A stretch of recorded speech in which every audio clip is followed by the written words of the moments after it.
What is up, podheads? Back with another episode of the Potty Slay podcast. My name is Tony, joined, as always, by Anthony and Nate. Anthony, how you doing?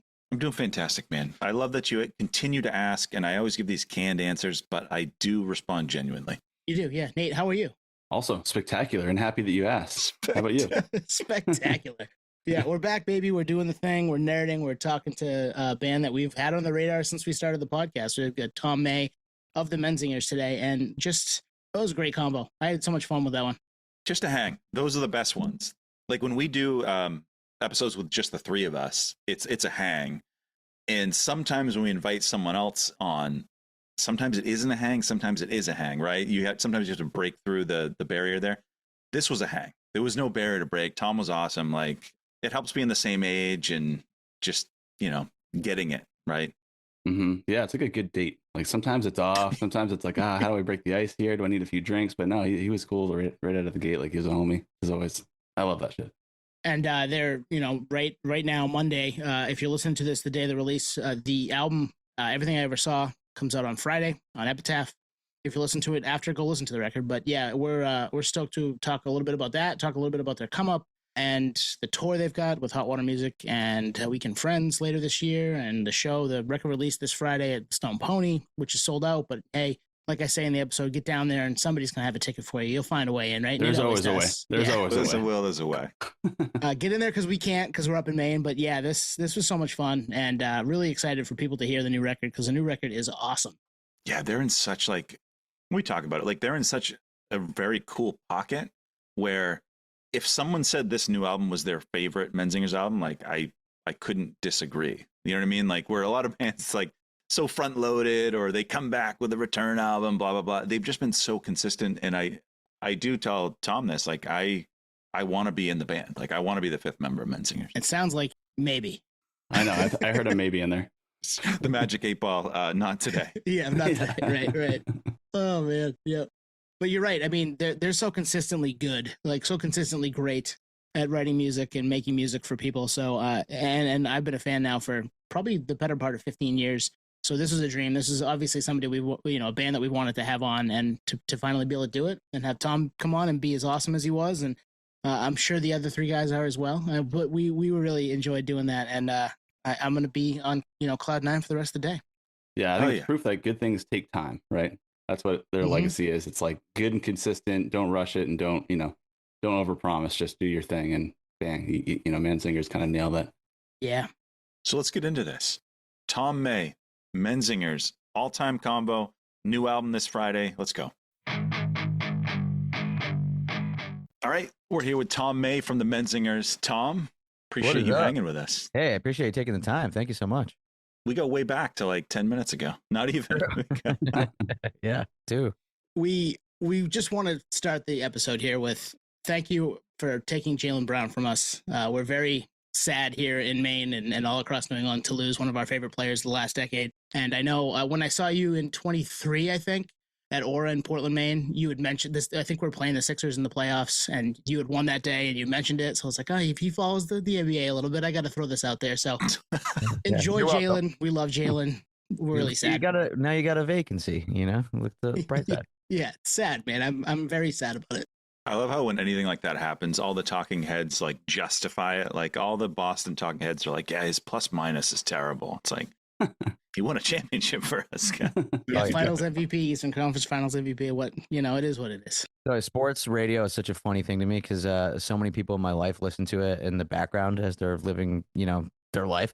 And I'm not one of those people at all, but I get in somebody's car. Like there's been a bunch of times where I got in like our drummer Joe's car, and it's just got sports radio on. And it's funny that you say that everybody just tries to justify, because it's just people talking all day, just coming up with something to say to justify to move, whatever. And it's a funny phenomenon to me.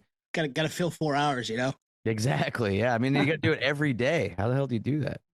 Struggle filling an hour a week. I mean, 4 hours a day would be nuts. Yeah. Yeah, it's funny that coming from us doing the podcast. And I know, Tom, you had or have one too? Yeah, I had one. The RSS feed is still live, and I have a couple of ideas and things recorded that I'll just put back on it. I joined like a podcast network during the pandemic, and I just need to like break off from that and kind of like roll with it. But yeah, I would interview musicians. I did a couple of like standalone ones. One of them I went to Area 51 and shit like that. But I love the medium. I love the spoken word. I love like stories being told this way. It's just I love it. Like I listen to so many podcasts while getting away from music. You know, do music all fucking day, and you're just like, all right, I'm walking to the wherever, and I need to be stimulated constantly. So you just throw a podcast on. It's nice, and there's the whole parasocial part of it and everything. Yeah, I'm all in. We're similar. I mean, I listen to podcasts all day. I know the guy who created our intro music is a big ufologist. He writes books about ghosts in Maine and creatures of the night, all that shit. So shout out Nomar. Damn, that's cool. Yeah, what's up, Nomar? I want to meet Nomar. Nomar Slevik, yeah, great dude. One of my buddies going back work 25 years ago. He's also a musician, but we tapped him to make our music back in the day, probably 5 years ago now. And we've turned it since changed, and our buddies in Trawl have rockified it a little bit. But Nomar was one of the original creators, and he likes all that stuff and has podcasts about all that stuff too. So check him out if you haven't. Yeah, definitely. That name fits. I feel like Discovery Channel, and it rolls on the bottom. Novar Slevik. He would be a UFO guy. True. Yeah, absolutely. Love it. So Tom, do you like coming on pods? I do. Yeah, I do. It's been wild because this is kind of the most since we put the last record out. Obviously, you know, podcasts were popular then. They may have even been more popular than I have no idea. But this time we really embraced it, and just getting used to, because you have to think, you know, quickly when you're doing a podcast. There's like editing and stuff like that. But if you're standing there with an album for a long time, it doesn't come off the best. I like the challenge of that, and I just also like how you take more time. So a lot of times when we do an interview or you know, a video one is a big thing as well. That's going to be chopped up really small. You're kind of like trying to hit the concise, and you don't get to kind of branch off and just keep communicating. And I really like that aspect of the conversational nature of it. It's cool. I love how I asked you that as you're on one. And like the answer could have been, I fucking hate this shit, man. Get me out of this. What the fuck? Check my watch. Yeah. Hell yeah. So, all right. Almost right about 2 decades as a band? Yeah, just about. We did 20 years. We moved to Philly like 18, 19 years ago, and we had a year or two in Scranton before that. But it is the four of us. It's the same four guys, and we've been doing it for 20 years, which is pretty fucking crazy. 20 years is crazy. The same four guys is crazy. Like that doesn't happen nowadays. That's crazy. Yeah, it's pretty wild. We're really, really lucky. You know, like we grew up in the same area in Scranton, Pennsylvania. I grew up in West Scranton. Joe and Eric were in South Side, and Greg was a little outside of Scranton, Lake Ariel. And he was in my brother's band. Greg was. So we played in like a ska punk band in high school, and then split and kind of stole Greg from the band that he was playing in with my brother and his brother, which they went on to form Captain We're Sinking and some other bands. But yeah. And we just all were on the same page. That was like one of the biggest reasons that we were able to keep this going for 20 years. All four of us were kind of like, we're doing this. We want to be musicians. That's the only thing. So there's not been much of a competing, you know, interest in sources of conflict. If somebody's like, well, I want to be a fucking, you know, painter or whatever the fuck. And we also just been so lucky. It's like, especially as I've gotten older and we've been doing this for 20 years, none of us have, you know, knock on wood, suffered the type of tragedy where someone would have to leave a band. You know, all of the like typical reasons people leave because they're not on the same page or they're not fucking sharing or one person's an asshole or you get too fucked up all the time. Because we've been touring for 15, 20 years now too. So we've seen every band's cycle. One of the biggest things that I think why we were able to stay together too is because we kind of, you know, got popular very gradually. We didn't have a lot of success early on in the sense that, you know, if we were 22 and somebody put us on a tour bus or a bandwagon or something, that would have ended disastrously. So we've kind of, you know, there's a bunch of different reasons why we were able to do it, but one of the big ones is luck for sure. That, and we split everything. You know, we split all decision making, responsibilities, all financial. You know, all money. We split 4 ways, and that keeps everybody involved and part of a team and fair and equal. And I think that's one reason. You know, maybe that's probably the main reason why we've been able to stay around for so long. I mean, you're defying all odds because a lot of bands with dual vocalists especially break up. There's just too much drama, or I'm the front man, I'm the front woman, whatever it is. So I feel like that plus I feel like it's communication. You just kind of nailed it right there. Like everything's been decided prior. There's no speculation. It's like, this is what we're doing. Everyone gets an equal share. Let's just press forward. Oh yeah, totally. And I do like one thing I could take a bit of pride in is that we're four dudes from Scranton, in our late 30s and 40, some of us are 40. And fucking, I think we're pretty good for that circumstances at communicating. There's not a lot of shit that gets held up like you find in a lot of other parts of life. It really does defy all odds because we're the same age. We're early 40s. I'm not even friends with the people I was friends with in 2006. You know what I mean? Let alone Just like us. just you guys, right? That's it. Just us. Actually, maybe I'm I'm countering my point, but I guess my point is like for you to get the guys right from the jump is unheard of. It's unheard of. Yeah, totally. I can think of a couple of cases. Well, actually, not really. Not for 20 years. Nothing off the top of my head.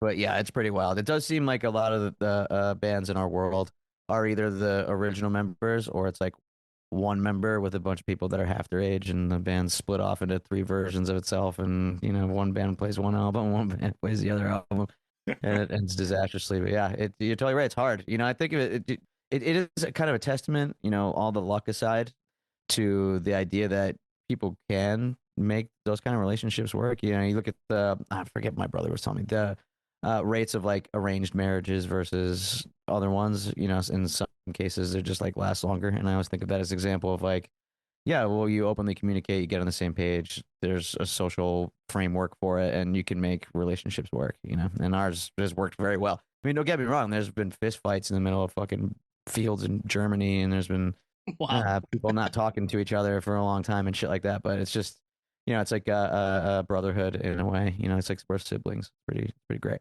Well, any relationship that lasts any amount of time like that, you're going to have those, right? We've had our pitfalls at 6.5 years and known each other for 30 plus.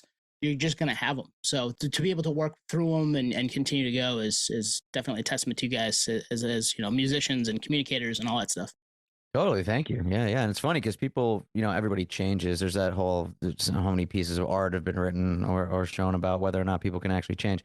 People do change. And for us, like our deep life experience is so unique that I don't, we know other musicians who have lived it, but to have somebody that you're so close to that also is in this irregular, incredibly fucking awesome situation to be able to tour around and, there's a vocabulary, there's like a whole language, there's a whole culture that's around it, and we just share it so deeply that it's, ingrained in us.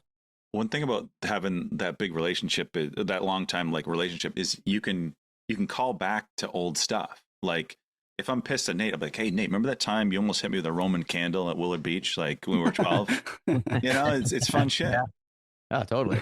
Especially at this age, it comes fast. It's like that. Just naturally happened. You just start bringing up the things that had happened in the past, almost like the cliche of the old guy that you kind of raged against when you were younger. But it's a great thing. I fucking love it. There's been so many times late at night after a show, or sporadically during or before any moment where it's like, hey, remember that person and that we met in North Carolina in 2009, and then you're like, holy shit, and you're just taken right back to it. It's a beautiful thing. Well, and you're on the road a lot too, so you have to really like each other because you're touring all the time, and it's helped you obviously build the band up and get more people on board and under the tent, as I like to say. Drink. You've shown Maine a lot of love over the years. I think you've been through. We counted at least 5 times in the last 7 or 8 years, and I had tickets to one, and I had an eye injury and couldn't go, and that was one of my show regrets. But then you came back, so I got to see you with the Wonder Years and got to see you at Aura as a headliner. So we appreciate you guys coming up to our neck of the woods and playing our venues up in Maine and Portland, the Portland area, but you're on the road all the time, so that's tough. Yeah, it is. It's. It's fucking amazing, and I wouldn't have it any other way. I might be singing a different tune when I'm approaching 50, but it's incredible. Especially, thanks for having us up in Maine. Damn, talk about we've had such a unique like socioeconomic lens to look through at the United States over time because we've been to all of these places over the years, and there's a bunch of time in between when we go there, so you can see the way that places change and the way that we are culturally changing as a whole. And there's a few now, not that many places in the country that change as much as Portland, Maine has from when we first started going there to when we started going now. And it's a really cool place. I fucking love it. We're really good friends with the guys in Borderline. Yeah, we've had them on. Yep. Oh, hell yeah. They're the best. And I still, and they had the Leftovers before that. And I'm still pretty close with Adam. I go to see him every time we're out in LA, and yeah, we've been coming to Maine fucking forever. I think maybe the first show that we played in Maine, I could be wrong about this, was outside of Bangor. Am I saying it right? Bangor. Bangor, yeah. Bangor. There we go. And it was in like a barn with Title Fight. The Cave? Was it the Cave? Yeah, it's probably. I mean, if there's more than one, that'd be fucking wild. It had to be the Cave in Bucksport, right? Yeah, Bucksport. That's it. Yeah, because Title Fight played the Cave. I know that, but yeah. Yeah, we played that show with them, Touche Amore, Dead End Path, and I believe another band possibly. That's a stadium show today, Tom. Exactly. I have that poster hanging up at my house from that tour, one of the silkscreen posters.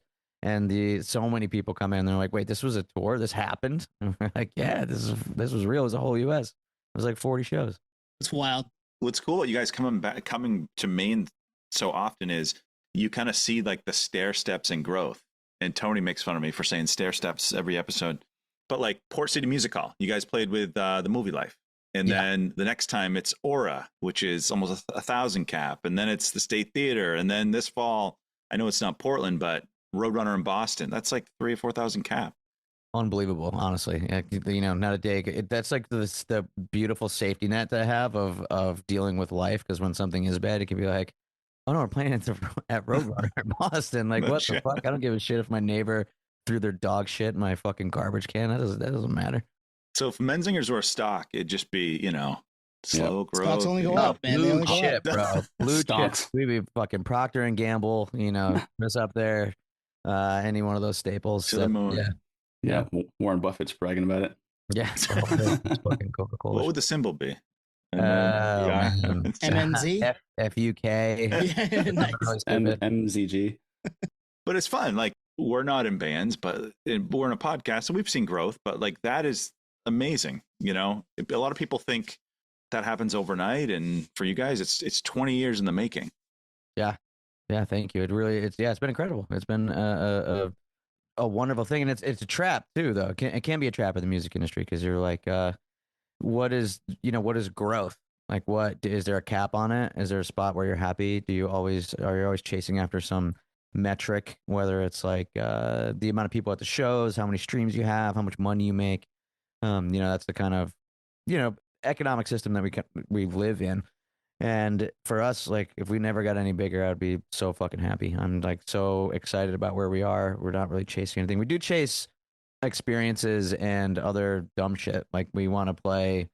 This is not dumb, obviously, but we want to play. So there's so many countries we've not been to, so we really want to go. So we always make it a point to go somewhere new as often as we can. And then also we're kind of more into the band now than we have been. Well, that's not a good way to put it, but we're more like involved in the band now than we ever have been.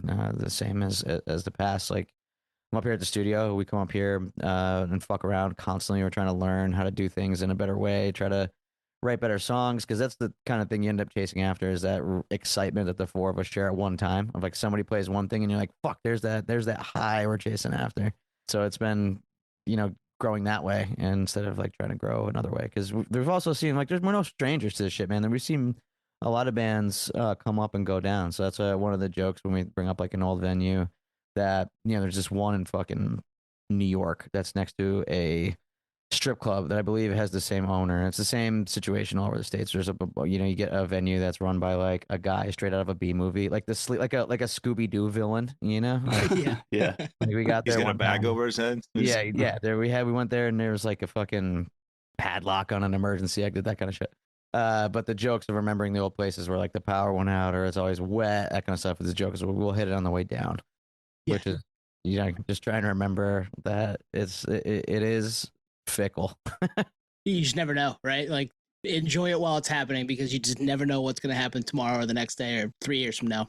Yeah, totally. There's no like Faustian bargain to make somewhere at a fucking crossroads to make it last forever. The thing though is the fall off for a lot of bands happens if there's only just one or two good albums, right? True. Like, for you guys, it's this upcoming album is what? 7, I think, right? 7 studio? 8. 7 studio? 8 studio. 8 studio. studio. 8.5, because we count. reimagined one of the records, so I always count it. Oh, that's right. Yeah. So you have this huge floor. Like, that's my point, is you have this huge floor. So I'm predicting it, Tom, there'll be no fall off. Well, that I feel better. You heard it first. Yeah, I heard it first. Hell yeah. The ultimate authority of falling.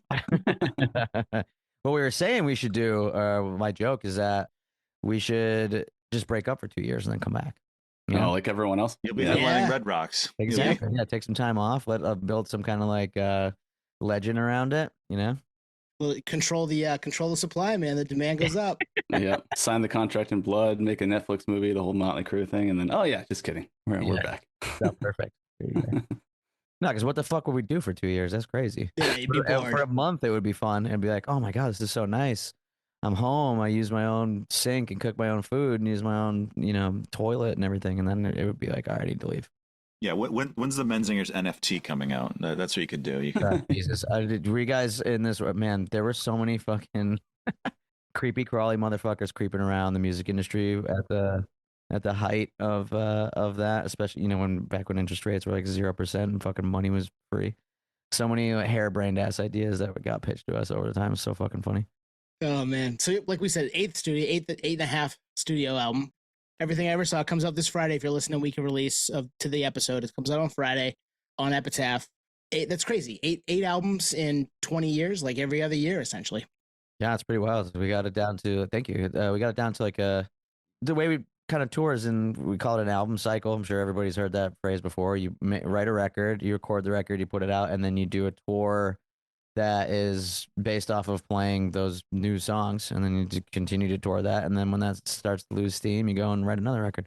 That's like the formula probably from the 70s or whatever, some bullshit like that. But for us, we just have the need to do it, to make the songs, write the records. So my favorite part of being in the band is being in the studio and making the record. We have to tour on it to make a living, and also playing live shows is fucking awesome.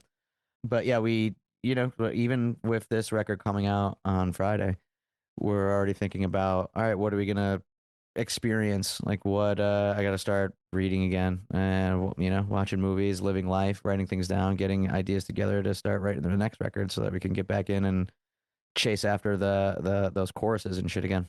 You guys are in a lucky spot too, because it's well known that a lot of bands put out records to tour.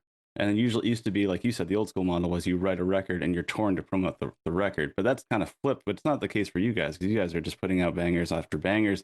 And the trajectory with the venues is also climbing. So everything's kind of in sync. I think it's that slow climb you were talking about, but it's just not the case with so many bands. Even the massive band, I'm not going to like drop any names here, but there's like some big headline names and they drop a record and no one's paying attention, but they're touring, right? That's just that's the industry. Yeah, it's become really funny. It's a cart and horse kind of situation. The only one that pays you is the tour. So, but at the same time, one or the other, like it has to sustain each other. Like you just mentioned, you used the tour to sell the record, and now you, arguably, from just like a purely economic standpoint, might record a record to sell the tour, which is fucking funny as hell. The nature of the way that we listen to music now has changed so much. Being digital, I mean, it's free, which I think is an incredible thing. I would rather not have it any other way. But we also think in terms of albums. There's not so many A lot of younger bands aren't necessarily album bands, because that's not the way that they write. That's not the way that the other bands that they are influenced by write, and it's just a little bit culturally different. I started to record some younger bands and help some other musicians finish their songs and produce records and stuff like that. And a lot of them they're in the mindset of releasing just a song in a clip, and so where we had this idea of a demo that had to be seen by someone, by this thing or whatever. No, they're like, we're going to write the best song that we can. This is the idea of it. We're going to record it, make artwork for it, put it out, do that. And that's like an EP style. But for us, we're just, I think, always going to be an album band, because we like to tell a story that has a thread through it, like something that's cohesive, that is a full body of work, and probably because we have like the non-fried attention span yet. We'll see. Well, and you're speaking our language, being similar age, and we kind of grew up with the band too. I always want the full album. I want to press play on track 1. I want to get to track 12, 13, whatever it is, and just live that experience 4, 5, 6 times when it comes out. And I like that. That's the type of music that I typically gravitate towards, is something that's going to give me, a thread throughout and occupy my brain for 45 minutes or 35 minutes, however long it may be. I know that's different for a lot of people, and my attention span is not as good as it used to be too, but it's definitely still a thing that I gravitate towards as a music fan. Yeah, totally. Same. I like it a lot. It's I started, I always thought of it as like a cohesive story, or you have like a vibe. And now I'm thinking of it more as like you can create a bit of a world, and it's not always easy to put into words what the world is, but I think that's the point. You know, there's things to explore, and you can really just kind of create a aesthetic. Sounds cheap, you know, but it's that's kind of what it is. Well, the other thing too is the singles approach. It's fine if you want to do that. It's fine. Like, you know, sometimes some bands' best songs are just the singles. But as a listener, it sucks. What do I do? Once the song's done, what do I do?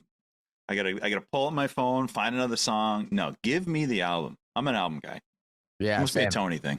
It is like an old man gripe of mine too, that the fucking you know, if you find an artist that you like or a band and they released, you know, they have a single out, but then they release like that single again, and then there's like an EP that has 3 of the singles that were out. You like look at one of their homepages on like Tidal or Apple Music or Spotify or whatever the fuck, and it's just like 800 iterations of the same song. Oh my god, yeah. Music. Epitaph Records. Have you guys have been with them the whole time, right? Yeah. We we put our first couple records out on other labels. Our first record came out on Go Kart Records, and then the next record came out on Red Scare, which is run by Toby Jag, he runs Red Scare Industries. It's fucking incredible. He's a really, really good friend. He stayed such an incredible friend this entire time. And then from there, we jumped to Epitaph. We were making an acoustic record for Toby in our kitchen. We all lived together in South Philly. And we had this like standalone electronic 8-track. And he sent us $300 to make an acoustic record. And we took that and just immediately wasted the entire thing on pizza, beer, and weed, and like hoagies and shit. Yeah, and made like a chunk of the acoustic record, and then Epitaph reached out and asked if we had any material, new stuff that we could send them. We were like, well, we could send them this fucking acoustic record. So we sent them that, and then they flew us out to L.A. It was crazy. A guy, when we got off the plane, this like big fucking Russian guy had a sign with one of our names on it. That's awesome. Tom. Where's Tom? Yes, dude. Literally, it said like Tom May on it, and then we got this like black SUV, and they took us to a hotel. We asked them to stop at In-N-Out Burger because we heard it was somebody told us that we had to go there. Actually, my boss at the time told me we had to go there, and I ended up bringing him back like one that I stuck in the hotel freezer. Nice. Yeah. Then we went to Epitaph, the headquarters, which is in like an old railway station, or at least an old like freight loading kind of thing. It's fucking beautiful. It's incredible. And they had a barbecue in the backyard, and Brett Gerwitz came out and gave us all cigars, and we sat and drank beer and barbecued. And yeah, it was like an absolute dream. It was like, you know, if you told me that when I was 15, I would have not believed you. Sounds like a dream. Just that whole setting. I'm like, wait, what happened? It was cool. And I don't think they were, you know, blowing smoke or whatever, but the kids who were working at Epitaph that were our age were like, hey, we've been working here for a long time. We've never seen him do anything like this. Like, he never comes and just like busts out cigars. He was like, yeah, I got these from my credit card reward points. It was some funny story about how he got the cigars. But yeah, it was amazing. We were in Los Angeles. Like, it was just, you know, straight out of the movies. Well, you just confirmed kind of what we've thought about that label for a long time. I mean, we grew up, we listened to Smash as kids. Offspring obviously helped make that label one of the highest indie record ever, right? Sales wise, it may have only been passed out by like Macklemore or something, but that counts for crazy. Streaming. I don't know. Yeah, he told us the whole story of that actually while we were sitting there, about how he got a bunch of different members of his family to like fucking take out second mortgages instead of them having to sell, I think, their distribution for that record at the time. They were like, no, we can print these. So they went and like rented a warehouse and dropped all this money, and they were able to keep it. So it was a really, really cool story. And you're still with them, and that's a credit to them and a credit to you guys being, you know, loyal and all that stuff too, which is awesome. It sounds like a great place to be a part of. Yeah, it's incredible. And just like I'm sure you guys talk, like the music industry's landscape has changed so much. And we could very easily put out a record ourselves or sign with a distributor or something like that. But we kick that around. Every time we start to write a new record, we have these like lofty fucking ideas of like, oh yeah, we're going to use drum machines, or we're going to rent a cabin in the woods and bring an engineer and record it ourselves. We're going to put it out ourselves. So we had all these lofty kind of things going. And then Greg had gotten married, and it like washed a really intense kind of warmth over our entire social group, like specifically just the band. It was such a beautiful occasion, and so many of our friends from all over the world came, and we were talking about the plans of what we were going to do for the next record because it was time to buckle down and start writing it. And we realized that Greg and Sarah were going to have a kid. So we're like, all right, we need to like bring this close to the chest and think about what our priorities are and the family being a priority. So we're like, we're going to sign a deal with Epitaph. I think they gave us, a 1-record deal. Well, they're not, it doesn't matter. Fucking, I'm probably not even supposed to be saying it. I don't give a shit. But we were like, we need to go with Will Yip, who is the producer we worked with. He had been working on building a studio in South Philly for quite some time and moving his operation from Conshohocken down to South Philly. And the studio is literally, quite literally 2 blocks from Greg's house, 3 blocks from Eric's house. All 4 of us still live in, essentially the same neighborhood in South Philly all these years. And we would all just walk to the space, and it was getting finished, being built out. Jesus Christ. Eric, our bass player, was in there like making clouds, like absorbent material, wrapping up some of the construction and shit the entire time. And we were the first band to record a record front to back there. So it was really, wow. it all came home, as the British say. And there's been a lot of amazing stuff to come out of there since. I mean, Will is one of our favorite producers. Yeah, he's unbelievable. So unbelievable human being. He's fucking incredible. Is that a relationship? Like I see some bands like Brendan O'Brien, for instance, like he's like pals with like a lot of the bands he works with. Is that a relationship that's once it's established, he's like a go, he's like instant call, like let's work together again, or is that the other way around? Yeah, no, he's the same age as us, is a similar background, and we are like very close friends. So we hang out socially, he's in the same family situation. He's in the neighborhood now. We love the same shit. Will's really good at gassing us up. So we absolutely have an incredible relationship with Will and have since we worked with him for the first time. We did record our last record with Brad Cook down at Sonic Ranch in Texas, and that was amazing. And then we came back to Will for this one. But yeah, Will's just like, forever friend, forever homie. There's not going anywhere. So Tom, I'm going to say this because I think I do believe what I'm going to say. If I could pick to be in a band, it might be the Menzingers. Oh, all right. Think about it. Heard that compliment. Can he join? Yeah. Can he join? 4 stable members for 20 years. You've been with the label. Like, I don't know if you can tell, like, I like stability. I like that. Sure. And you got Will, a part of the team. Like, you're, this headlining tour coming. You have the Hot Water Music opening for you. I mean, come on. I'm the 5th member. Twan likes good stocks. That's what it comes down to. Yeah. Yeah, I mean, not to sound like a fucking asshole, but it's a nice thing. We got a really good thing going here. You're like, this shit sucks. Don't join. No, it's pretty fucking sick. I mean, we're just incredibly lucky. It's an amazing life and a cool. Even we have a team. I'm just gonna sing the praises. We have the same crew. Mostly has been with us for years. I mean, Danielle is our merchandiser, and she grew up in a house like around the corner from like right through the woods, right by Greg's house. I've known Danielle for like 25 fucking years or something like that. Scott, our tour manager, has been with us forever. Tyler, we had met as our driver so many years ago, and he is a jack of all trades. One of the most interesting people on the fucking face of the earth. He was our driver, guitar tech, and now he's the lighting designer and I believe stage manager. And Dave March, our front house engineer, just giving him all shout outs. He's from England. He drove us on our first England tour in 2010.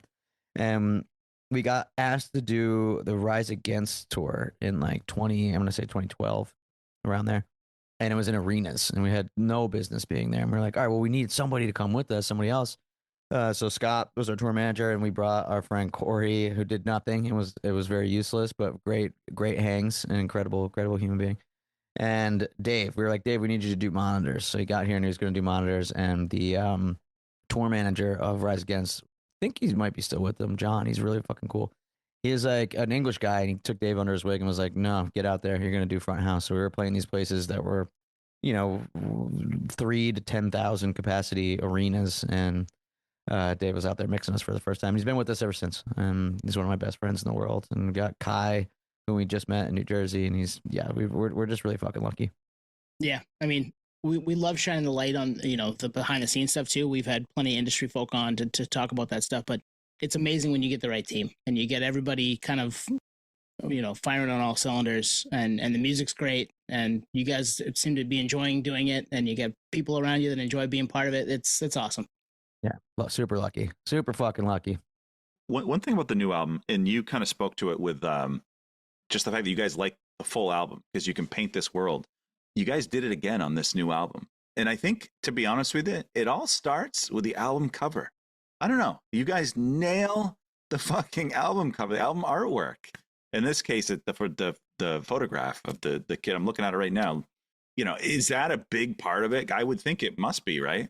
Oh my God, yeah. It's, you know, candidly, one of the most stressful parts of the whole fucking I bet, thing. right? Well, being in a democracy is when it comes to some things like that, where everybody's pushing and pulling and trying to come up with ideas. We had this, we worked with a group. So Eric and I follow a Substack. I had found it. I forget where I found it, and I sent it over to him. And it is called The Art of the Album Cover. And it's these two kids in Brooklyn, well, not kids, grown ass adults. There are two girls in Brooklyn that have a creative agency. And we were like, well, wouldn't it be fun to work with somebody like that this time? And we had meetings. We came up with like all of these abstract kind of adjectives of where we wanted to go with the record cover, what we wanted to do. And we had them source a bunch of photos, and they're really fucking good. And we couldn't get them to like lock in, not them, we couldn't get the photos to like fit the four of what everybody wanted to do. So we kind of reverted back to what we did on a bunch of the records. And it was like, everybody start looking online for a photograph that we can see if we could license it or come up with an idea. And it becomes a really long thing. And then Greg found this photograph by a Japanese photographer, and seeing the emails back and forth has been incredible because he's such a genuine, cool person. I believe it's his son in the photograph, and he was like, yeah, you guys can use it. I'm so excited. He posts about it on his Instagram constantly. It's so fucking cool. And I believe the one caveat or the one restriction that he had was like, you can't put anything in between the boy and the tree because that's what he's looking at. And we were like, deal, done. That's beautiful. Done. Super cool. But yeah, we've wanted to do. We did the last record in the desert, and that kind of bled a bit over into not the aesthetics of the record. The aesthetics of the B-sides and stuff were photographs that I took out there, and this one was the sea is kind of just representing what's going forward or what's behind us, and we wanted to make a record that kind of lives in the present, and it just kind of encapsulates just exactly what we were looking at as far as being in the present. And taking advantage of that moment, especially as we've gotten older and time moves so much more quickly. And there's so many memories and so many concerns about the future and mortality that you realize that the most important moment is now. Absolutely. No, that's a great way to think. And I think I've been trying to do that more myself over the last couple of years, just because you just don't know. So enjoying what you have and what you're doing right now versus worrying about what's happening 6 months from now, a year from now, 5 years from now. Just be present. Yeah, totally. As compared to the living in the present of being 25, where you're like, fuck the future and the past. Absolutely. Yeah. For nothing. This one's it's a little different now. Yeah. Well, and that just takes maturity and time. And we all get there, hopefully, Yeah, hopefully, hell. Some don't, but most of them do. So writing process, I mean, obviously with the dueling frontman situation, how's that work with you and Greg? Yeah, so actually it's convenient. I'm sitting right here in this chair because this is where we would sit in a semicircle around the the computer basically and all of the equipment that we have up here. And Greg will bring in a verse or a chorus or a skeleton of a song, or I'll bring in the same, and we would start to work on it, the four of us together, poke at it until it does something, and we all get excited about it. We're kind of just with the requirement that it's honest and that it's exciting. And it doesn't have to be exciting in the sense that it's like a heavy, fast, loud, we're jumping around, but exciting and like, oh, this is something that's resonating with me, and I don't even necessarily know why. But yeah, we'd come in here and then we would record a demo of it and then bring it up the next day or the day after that and kind of like tease things around, do a little bit of jamming, and that's how we do it. The four of us right in the room together. One thing that changed technologically, especially because of what had happened during the pandemic, was that everybody became a lot more proficient at making their own recordings of stuff. So we were able to share those things, electronically with each other. And then you could sit there with it at your house and be like, okay, yeah, I'm going to write this part over it. I'm going to listen to it this way. Or that definitely changed the process a little bit. But the danger in that for us was overcooking shit. So it's just like, I don't know, like the if you can lean, you can clean mentality, and like in the worst way creatively. You're like, okay, well, we have this, we wrote this song. Well, we got to keep changing it until it's time to get to the studio, because there's always a way that it could be better. And then you realize that, you burnt it, and that could be a difficult thing. But yeah, that's how we write them. The four of us together. We still share demos when we're not on the road, and it's a fun process. It's arduous for sure, and sometimes you get in that headspace where you're like, my life depends on these songs being good. No one is going to come to our show. But it's worked out for us so far, and our fans have grown with us, thankfully. Yeah. When you're going through those like different iterations, edits, whatever, adding like bells and whistles, do you ever just go back to like the first draft and you say, actually, the first draft was the one? Yeah, it happens all the fucking time. Okay, that's what I thought. Yeah. There's actually a bit of a pain in it sometimes, because like you make a demo and we might use like some non-traditional kind of, and this is, I think, what's going to happen to us as we're growing musically, non-traditional recording stuff. Like there's a song on the record that I just play piano in. That demo was pretty lo-fi and kind of weird, and there's a couple other demos that had like way out of the box stuff for us like that. And there's a bit of grief in letting that go, because you're like, okay, well, we made the song this way, and then you go back to listen to it and you're like, ah, fuck. There's one song on the record, it's a B-side. I'd imagine it'll probably come out someday, but that was my song I was the most excited about on the record, and it was like an acoustic based song with that we had eventually, just a bass and an acoustic song, and I think like some pads underneath it. And we tried to turn it into a full band song, and it just kind of didn't work for the record. And that was one of the ones where we went back to the demo and was like, I don't know if it was going to get any better than this. Yeah, pretty funny. Well, I was going to ask, at what point is a song not a Korg song, and then it turns into a Korg song? A Korg song? Yeah, the piano, the Korg. Oh, a Korg. Yeah. No, sorry. That's a good question. That's something that we're just trying to learn and figure out all the time. Like it's funny because I literally used a Korg synthesizer called a Minilog XD for a bunch of the songs. So they were Korg songs, literally. It's really funny.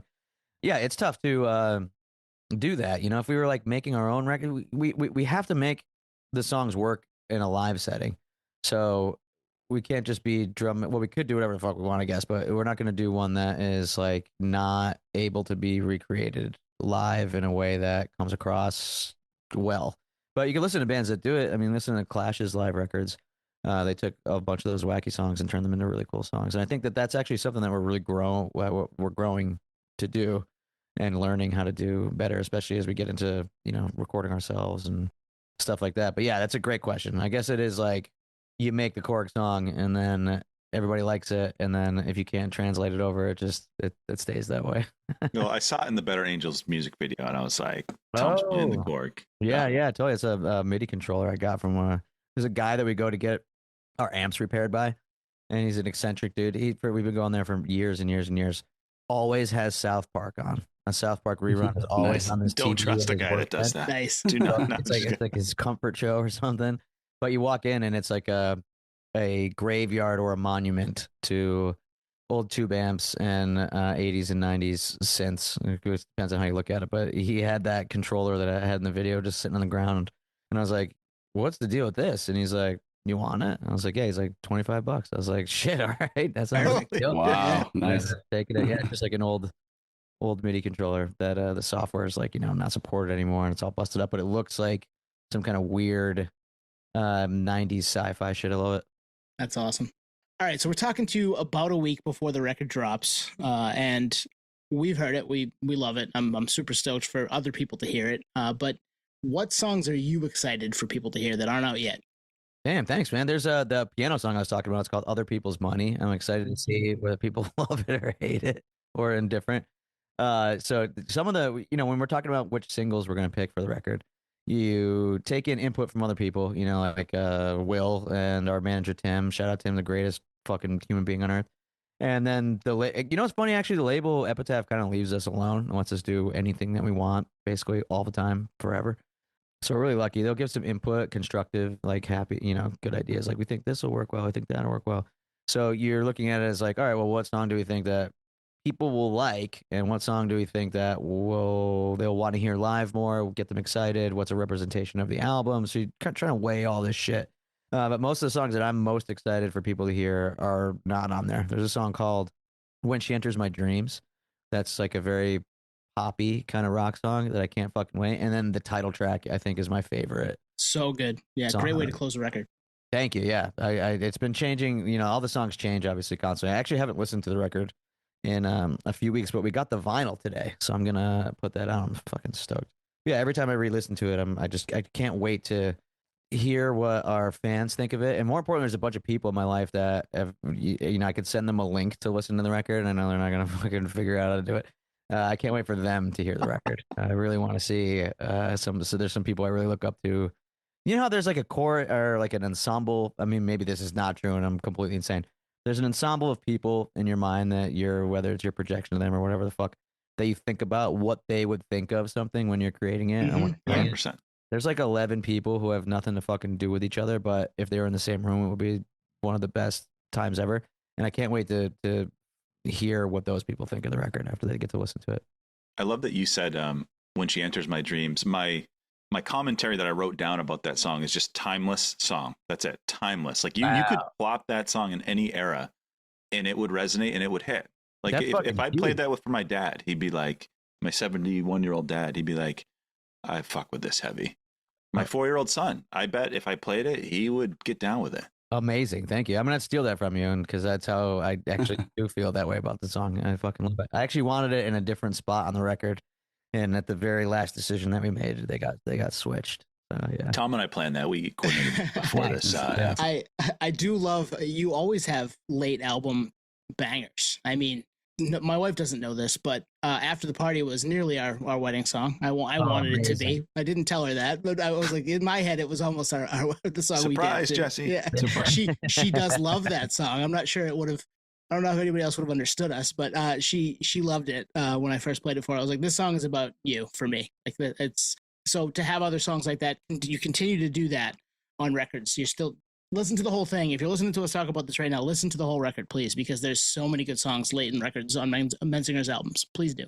Incredible. Thank you. That's actually one of the most heartwarming kind of cultural reference points for the band, like seeing the impact that we've made specifically with that song and people our age getting married. It's fucking amazing. So many people walk up and they're like sticking their cell phone in front of you and they're like, check this out. And it's like their first dance, their wedding. Like this song in the background is After the Party. And there's people tagging us on social media. And there's so many like after the party things that people make, banners, and like seen it on wedding cakes before. And it's just to be able to think that something that we made and the fucking second floor taxi dispatch office in South Philly ended up becoming so important to so many people it's just an incredible thing. I feel like that's when you know you made it. It's not about venue size or record sales. It's like positive connotation to the song that you wrote with just normal people. That must be fucking sick. Oh, it's incredible. It's absolutely, that's how I would say, I made it. It's unbelievable. That, and if you ever get recognized or like recognized by someone when you're with somebody that there's not see, right, you get I got recognized, quote unquote, at some like places that you wouldn't expect with somebody who had no idea that it would be coming, and that's like a pretty fucking cool, not gonna lie. Will the ego get in the way? Like one time it was like 2:30 in the morning at a random Wawa, and the girl behind the making hoagies for everybody, and we're all like, a bunch of drunk people, was like, hey, can I take a picture with you? And I was like, what? She's like, I love your band. And I'm like, yeah, let's go. And everybody I was with was like, wait, you're in a band? That's pretty funny. Amazing. So are there many Menzingers tattoos? A fuck ton. Yeah, there's so many. There's like the M logo that we have. Like this one? No, I don't have one. Oh, people get the Jason holding the boombox. Yeah. Anything. That's a big yeah. one. After the Party's a big one. Yeah, a lot of people get that one. How do you feel? Are you like, that's cool, I'm flattered, or like, I'm questioning your decision? No, I have some fucking dumb tattoos. I don't judge anybody. Hell yeah. I would think that to Nate's point, like that's the ultimate like seal. Like at least something we did was right, Oh, totally. Yeah. So yeah, the record's out on 7/17 this Friday. You're going out on tour. We've talked about it a little bit, but you're playing a record release show at the Stone Pony the end of this week. Yeah. That's pretty awesome. That'll be a good time, I would imagine. So if you don't have tickets to that, is it sold out? Yes. Yeah. Okay, so stand outside and hopefully somebody needs to get rid of one because you should get into that show. We're jealous it's a little too far away for us to be there, but and then you're playing Warped Tour in August, Montreal, and then you're going out big with Hot Water Music and Weekend Friends, who we've had Sonia on, and she's sort of adjacently works with Nate at a venue here in Maine. Oh, So sick. yeah, and they're Oh, that's awesome, too. Yeah, I have not met them yet. I'm really, really excited. We're really good friends in Rodeo Boys. I was hanging out with Tiff, and one of the members of that band just engineered their record, and they're mixing it too. And I really want to meet them. They sound like incredible fucking people. I'm stoked. And obviously, How Art Music, some of our closest friends and fucking heroes. God, that band's incredible. So excited about that. Awesome. That's an amazing build. You get there early, see all three bands. Like, it's gonna be sick. Yeah, I'm pumped. The Warped Tour in Montreal should be awesome and interesting. The DC one was pretty wild. We were just there in June, and it was the same weekend as the UFC fight on the White House lawn. So it was like a real weird weekend going down into the actual shit. I went down there with Scott, our tour manager, to go just see what was going on the Friday night when we got in, and I was like, fuck it, I'm gonna take some mushrooms. And it's not something to do that often. So I was down there, and there was just, hundreds of National Guardsmen looking bored, thousands of international soccer fans riding Lime scooters, fucking ripping through the National Mall. And then just they had the stage set up in front of the White House. Couldn't get anywhere near the White House, but they had this, like Las Vegas strip club skylighting that was moving and all these things, and the advertisements for like gambling, and it was just like, man, this is a fucking clown country. Absolutely. Yeah. So bunch of degenerates. And then the next day we played Warped Tour with some incredible fucking bands and amazing people. So it was a really bizarre juxtaposition. Tom, can you help me get these guys to confirm Montreal? Kevin, we had Kevin Lyman on here. He's like, come up to Montreal, do a podcast we'll get you passes, everything. But these guys won't commit. I'm down. So can you help me? Go for it. Well, you're closer than fucking I am. I'm good. We are closer than you. The hard part is work, and I shouldn't be saying that, but it is. That's the hard part for me. That's like the busiest time of my year. So I do want to do it, and it's I haven't, like Nate always says, 90% want to go, 5% it's going to happen. I'm in the 95 right now. The other 5 is unknown. Yeah. When you're all old and we're plugged into some fucking mainframe, and by that time, and you're in your fake reality kind of walking around, you're going to think, oh man, I'm really bummed I went to Montreal that time. Yeah, you're right. That's not going to happen. You'll be happy you went. Yeah. I went to Warped Tour up there in 2001, 25 years ago. So maybe I'll do like the 25th anniversary reunion tour for me to get up there. See if we can get it sponsored, Anthony. We'll get it sponsored. You go back. Like, who the fuck is this loser? Yeah. Who's this guy? You just got to make like a TikTok video about it or something. Maybe you guys can help answer a main question I have that I've talked to other people about, and they're either like, I don't believe you, or they're like, we don't know what the fuck you're talking about. I was driving the van and trailer sometime in the fucking 2010s, I don't know, but it was probably around 2013. And I was driving down a straight highway between Portland, Maine and Montreal. And we were up getting towards the border, and it was, uniquely a straightaway and uniquely flat for that area of the country. And something was in the middle of the road way up ahead. And I was like, what the fuck is that? So I started to slow down, and we were getting a little bit closer, and we realized it was this giant, like 7-foot tall moose with the antlers, fucking whole Bullwinkle, Rocky and Bullwinkle shit. And it was on its front knees, like bent backwards, and it was licking the highway. Yeah. Weird. You think that would happen? Sorry, what are we confirming here? Yeah. Lots of salt on the roads. I didn't ask a question. I just told you the story. My question would be, does that happen? Like, is that a regular occurrence? Is that something you might see out there? Yeah, I would say yes, especially depending on the time of year, because there's salt all over the roads, 6 months out of the year, 7 months out of the year, because it's cold. Yeah, no shit. Yeah. I don't know if I've ever seen one in the wild. I have never that big. I've seen like a baby one running around up in the Sugarloaf area, because if you're up there, you gotta be careful. Like, just head on a swivel, high beams on, all that stuff, because you never know what you're gonna run into. Yeah, and that thing would fuck your car up, Absolutely. So do you love Maine? Yeah, I love Maine. I have been meaning to go to. Is it Acadia? Yeah. Yep. Yeah, I've been meaning to take a trip there for so long, and it just hasn't materialized. But our drummer Joe has been on vacation there and to Portland several times, and our manager takes a yearly trip, Tim, with his family up to the national park, and just I think Eric went up there too. Yeah, our bass player Eric, him and his wife Georgia are knocking out the national parks, and they got like they've hit a fuck ton of them already, probably like 10 or something like that. But yeah, I really want to get up just to hang out with my old friends in Maine, and Portland's so beautiful. We're gonna claim Maine's claiming Menzingers. I don't think we Like can. They're honorary fairly Maine bad. band. All Like right, weekend okay, I'll friends, take you know, that. you're from Maine. Menzingers from Maine too, guys. Hell yeah, deal. Not in the And- winter time though. I'm not. No, no, yeah, the winter's tough. Snowbird. Yeah. Yeah. Yeah, there's a lot of those. My parents included.